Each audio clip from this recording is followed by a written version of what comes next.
Thank you, Oprah, for having me. Thank you, guys.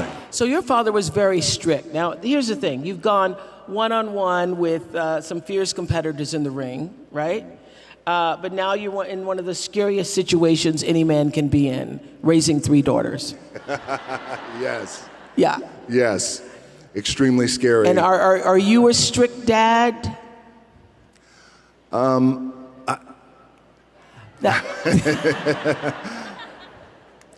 am. I'm not super strict, but discipline is important. Yeah. But also, you know, I'll go back to my dad. My dad loved me with the small capacity in which he was capable of.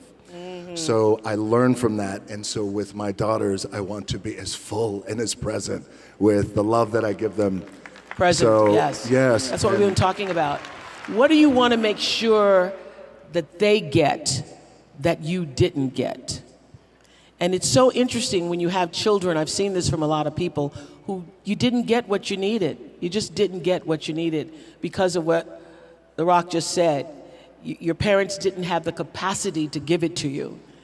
And now that you're older, you have to learn to give that to yourself and to be able to give that to your children in a way that you don't carry on what was done to you. So what is it you want your daughters to know about the way you love them?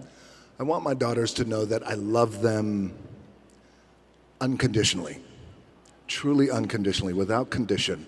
And I have a daughter who's 18 years old. Her name is Simone. Jasmine, who just turned 4. Tiana. Baby Tiana, thank you, who is getting ready to turn 2. And I am, as I told my 18-year-old daughter, Simone, I said, I love you. I'm going to tell you I love you every day. I'm going to text you I love you. So you're one of those say the words out loud. Yes, because I didn't get that. And Yeah. I will look at you, I love you, and I'm going to text you. But I also told her, I'm unattached. You don't even have to text me back, right? You could text me back, it's fine, but you don't have to. Like, it's okay. It's without condition. It's unconditional love. And I also want to teach my daughters the value of hard work. More importantly, I want to teach my daughters the value of being kind and how important that is. Well, you know, I read that your father, you used to watch him in training, and he would say, if I'm going to get up at 6 a.m., you're going to get up at 6 a.m. So what do you think you got the most from him? Was it your work ethic? What was it? It was definitely my work ethic. My dad was a man who against the odds, made it. But he would get up at usually 5:30 in the morning, and he would say, if I get up, you're going to get up too. He would drag me to the gym. And by the way, I'm 5 years old, and he would drag me to the gym. Yes. And I wouldn't work out, but he would just make sure that I was there and be with him. And that was our time that we could spend together. But I would say my work ethic from my dad always said too that regardless of what you do in life and where you go, respect is going to be given when it's earned, and you have to go out and earn it every single day. Yeah. So your dad taught you a lot. I wonder, what have your daughters taught you? My daughters taught me how to be, I think, more caring and more sensitive and more selfless. Yeah. Were you there for all of them when they were born? I was right there. Right there. I mean, right there. Yeah. Yes. I mean, you were right there. I was right there, yes. And bring it on. I mean, this is our moment, yes. Yeah, yeah. And is that a life-changing moment when that happens for you? It's the greatest thing that I have ever experienced in my life. And it gave me such a profound respect for my baby's mamas. I have 2. I was once married, and now I'm happily married. Lauren is back there. We've known each other for 13 years now, but it has been the most profound experience of my life. Because also too, you know, when you meet as a man, you meet someone, you meet a woman, and this is going to be the one, and you want to get married. And my first marriage didn't work out, but then the birth of a child and what that does, and the lens perspective that just shifts, and it just gives me a new profound respect for, again, their moms. So it didn't work out with the marriage, but then she became your business partner, your first marriage. She did, yes, yeah. yes. And you still are. We still are. So my ex-wife, Danny, the marriage didn't work out, and it was just one of those things where it wasn't an ugly divorce. It was just, marriage wasn't in our cards. We're great friends. Marriage wasn't in our cards, but we both had an appetite for business and to accomplish things. And we thought, well, what if we continued to do business together? And do you think we can? And it felt like it was like we could make something happen, and we did. I know you didn't grow up with a lot of money, and I read the story about when I think you were around 15 and there was an eviction notice on the door, and how that made a big impression on you, right? It did. Now, yes. Now, you're one of the highest paid actors in the world. Oh, thank you. I do all right, thank you. You do all right. And does that title, the sexiest man alive, the highest paid in the what do those titles mean, if anything? You're the greatest, you're the most popular, you're the most followed, you're the most. It's great for the ego. It's wonderful. Kidding. Yeah, the better question is, how do you keep your ego in check when all of that is happening all around you? Sure. Yeah. Very important. People I have around me and how important that is. Do you have anybody who can tell you the truth at this point? Yeah, she's called my wife. Yes. Okay. Absolutely. Lauren can tell you the truth. Yes, Lauren can tell me the truth. But by the way, and this is where it's the tricky thing for us too, being in this position, is we want to make sure that we have people around us who are inspired to do well and reach for and continue to share our vision, but also at times say, well, I'm not quite too sure if that's the right thing to do. So look, I've had a wonderful career, especially coming from being evicted, and those titles are nice and everything is fine. But honestly, I'm so grateful to be in the position I'm in, and I never take anything for granted. I try not Aren't to. you glad that you were once evicted? Because it gives you such an appreciation for what you have now. It just gives such perspective. When we were 14 years old, we lived in Hawaii, and we lived in a small efficiency apartment. And my mom and I came home, and I'll never forget, the rent was $180 a week. And there was an eviction a week, and there was an eviction notice on the door. And this was the one, it was the final eviction notice. Like, that's the one. My mom started crying, and I never forgot in that moment. It was a seminal moment for me because I felt like I never want to be in this position again. What can I do? So at 14 years old, I thought, well, the heroes in my life, Muhammad Ali, for example, professional wrestlers, they're all men who have worked hard with their hands and they built their body. Yes, that's what I'm going to do. I'm going to do what my dad taught me and these other heroes. I'm going to go build my body so we're never evicted again. But being evicted, by the way, has, as you were saying, has not only given me just great perspective, but also great gratitude, but also, and my team and my family, we laugh at it, but I feel this way, like, oh, well, you know, we're a month away from being evicted. I got to go to work. Like, I still have that in my head. You still have that. I still have that in my head, you know, but it keeps you grounded, by the way. Yeah. Yeah, because that's why the most this and the most that, again, it's wonderful, but the alternative is what I once was. And it also doesn't change the way you're wired, because I still save toast. I do. I will save toast rather than throw it away. Uh-huh. And I know there's going to be more toast, but I still do because there's something in me, because when we were growing up, we had to save it. You know, you weren't allowed to like throw food away. So there was a really big deal. So here's the deal. You have now you get the biggest paychecks. You have all this money, acclaim, fame. You didn't have that growing up. How do you raise children who have good sense and are also kind when they have everything? Because part of what made you who you are is having had that eviction notice and having not had everything. So how do you do that how are you planning to do that with your children? So for example, with our 18-year-old daughter, it was really important that we share those stories, share the stories about being evicted.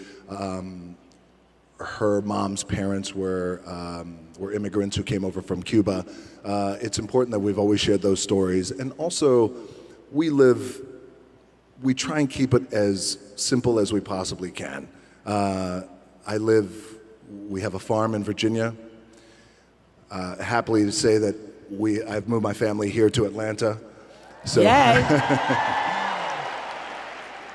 place 30, 45 minutes away where it's very quiet, but also just making sure that we continue to instill in the babies and the kids the value of $1 and what it means and the value of food, and always saying how grateful we are and the things that we're grateful for, especially at that young age. So I want to know, how is success different from the way you imagined it would be? I never imagined this. I at one time when I was a kid, I did feel in my heart and in my gut that I thought, oh, I think the world's going to hear from me. I don't know how, but I do feel that way. But I never thought in my mind it was this level of success or fame even. It was, I don't know how, but the world's going to hear from me. So, which is maybe why, at times I could walk around and I could look at things like I'm a big kid, like everything at times can be like I'm in Willy Wonka's chocolate factory, where I'm just really in awe of everything that's really happening around me. What's the first thing you splurged on when you realized you had enough to splurge? Okay. So, all right.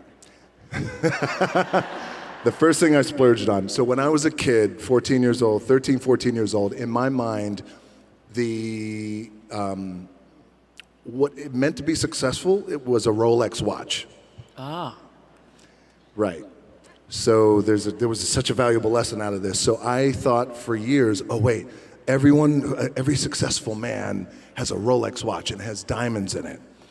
So when I finally was making a little bit of money, and this was in 1999, and I thought, okay, and this, by the way, I was still living in an apartment, paying monthly rent, but again... Oh, you renting and buying a Rolex? I was just renting horrible financial definitely decisions. Own if you're buying a Rolex, okay? Yes. Yeah. This is what not to do. So I thought, this is it, I'm gonna splurge, and I went and I got myself a Rolex, and I wore it, at that time I was wrestling, I wore it in the ring, not for a match, but I was doing an interview in the ring. And I wore it in the ring, and a melee broke out, which always happens in the wild world of professional wrestling. One of the wrestlers fell on the Rolex when it came off. It broke. Live TV, and you see me, oh my gosh, my Rolex. And I'm supposed to be in the moment and wrestling these other guys. Oh no, my Rolex. Like you could see the tail. I'm trying to get my Rolex, and somebody's like kicking me, and they're trying to get it. So I finally get my Rolex back. I go backstage and I look at it. I'm heartbroken now. This is my thing. And I go home that night, and I remember immediately thinking, this is a sign. And I believe in signs. Yes, I do. it's a sign. Yeah. And I will, and I don't need it, and it wasn't right for me at that time, and I never got anything like that again. And so now, do you splurge carefully? I do. I'm not a big bling guy or anything like that. Yeah. And I always want to just make sure that now the splurge is usually with property. Like we have 2 properties that way. I believe in real estate. Yes, you do. I do. I know. Yes. I love property the way some women love shoes. Yes. I do. Because it's our God anchor. isn't making any more land, okay? That's This is right. what we got here on the planet Earth. You're not getting any more. Yeah. That's right. Yeah. And also the properties are our anchor. It's where we, can be comfortable. And so I have a few pickup trucks. That's it. Just a few.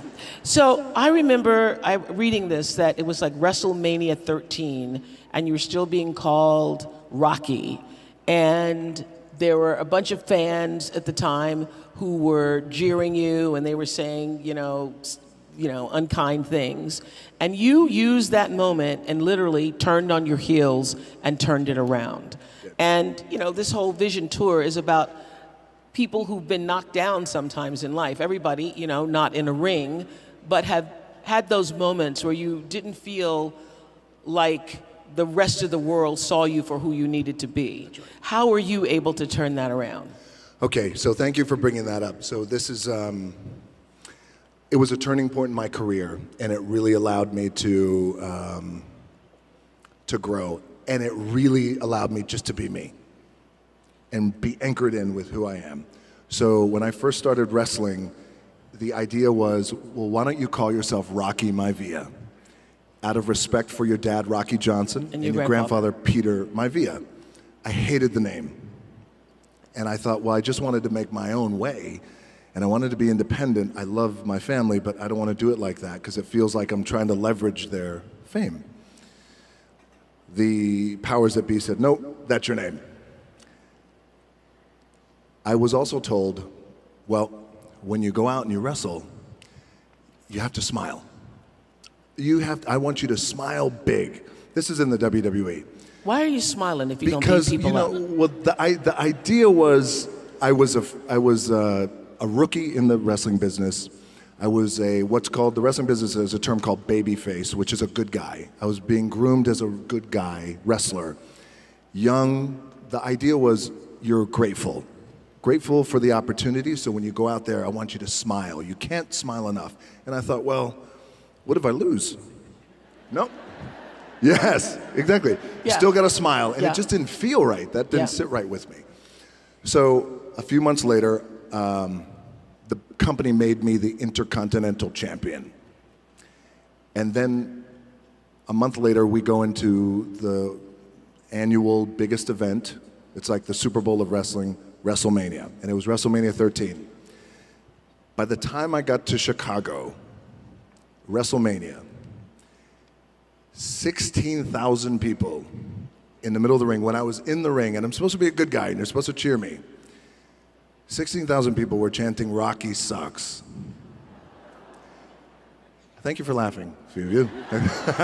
But it was... Can you hear the word sucks clearly when you're on the mat? Rocky sucks. Yes. Yeah, Rocky sucks. There's a reverb that happens in the arena. And when in unison, not one person, you suck. Yeah. 16,000. And I remember laying there in the ring, and the referee said to me, don't listen to him. And it was crippling for me. Yeah. But so then at that time, the powers that be thought, this isn't going to work. And for whatever reason, people are not liking you and they're not connecting with you.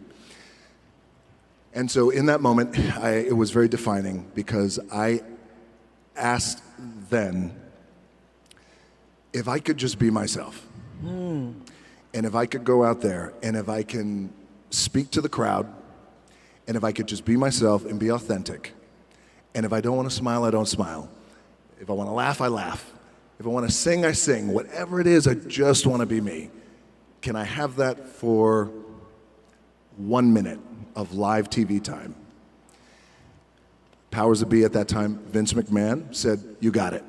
So on Raw, live TV, I grabbed a microphone and I said, I may be a lot of things, but sucks isn't one of them. And I said something to the effect of, basically, it's not a this thing, it's not a that thing, it's a me being myself thing. And before you know it, I guess the moral of this story is the importance and the power of finding your identity and being true to who you are. Even in that wild world of pro wrestling, it still applies to everyone in the room, and how powerful that could be, because it was a true shift and click moment.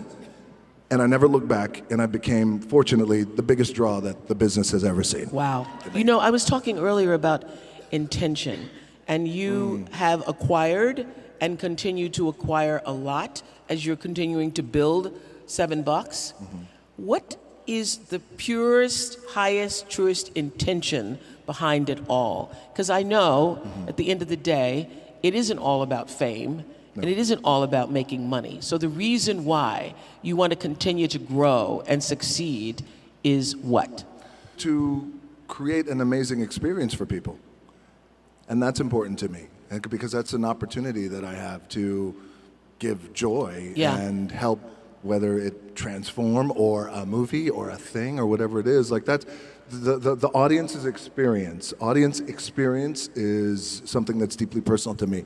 And I think that goes back to when so before the bright lights of the WWE, I was wrestling in a small wrestling company. We'd wrestle in flea markets and used car dealerships. You put a ring in the used car dealership in the parking lot.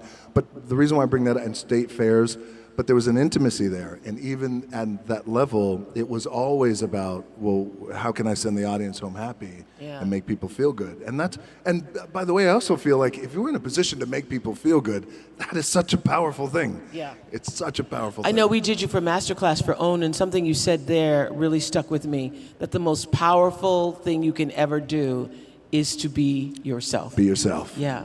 Yes. And you were talking about that earlier, about that moment that you learned to be authentic is when everything changed. That's when everything changed. It's like a shift and click moment for me, when I realized there's great power in being myself, same thing for all of us. But I believe it's the most powerful thing that we could be.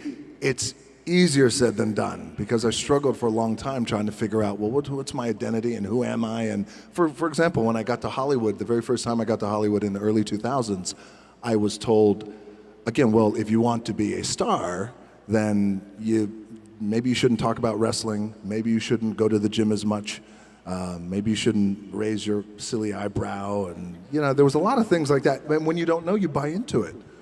And so I thought, okay, well maybe, so don't call yourself The Rock. Okay, so I went through that entire process for years trying to figure out who I was. And then when you look back on my earlier career, the films I was doing, they were good, but just not, like, oh, that's how I like to see him, because he is his true authentic self. And have you had a sweet revenge moment? Yeah, who sucks now, huh? No. Yeah. One of those. One of those. Yes. It was, okay, so at this time when I felt like, okay, I really need to make a change in my career. I need to be me, and I want to have the kind of career that is a global career. And I said, I'm not quite too sure how we're going to do it, but I need you to buy into the vision with me, and I'm willing to put in the work with my own two hands. As I was telling my agency at that time in Hollywood. And they all looked at me like I had three heads, and they thought, well, we just don't. They thought, okay, sure, kind of placating me. And then eventually I left them and then decided, you know what? My name is The Rock, and I come from the world of professional wrestling, and I look the way I look, and I talk the way I talk, and I love to work out, and you know what? This is who I'm going to be. And then here I am today. So for those who said, we don't get it, kind of sweet revenge. So you posted on Instagram in November, joy and hope cost nothing. Remember this? Yes. And yet, it's the most powerful gift that we can all give, and that's the real magic to life. So after everything that you've been through, particularly this past week, what are you now most grateful for today? I'm most grateful for life. I'm most grateful for an opportunity. I'm most grateful for my family. Gratitude is a big thing with me. I mean, it is truly my anchor. Yeah. Yes, mine too. you too, right? Religion. It's my anchor, and I wake up with a heart full of gratitude. And even in death, and even when things don't go right, and even though I didn't make it to the NFL, me making it to the NFL was the best thing that never happened. Yes. Because it also gave me a great sense of gratitude to be here. So I would say that it would be, and also I want to tell you, and I'll tell you this, Oprah, and I want to tell you guys, like I was so excited to come here and do this with you and share a little bit of my story and background and any kind of wisdom that I have learned over the years to share with you guys. But I want you to know that, especially this week of just, laying my dad to rest, I needed this from you. And I thank you, truly.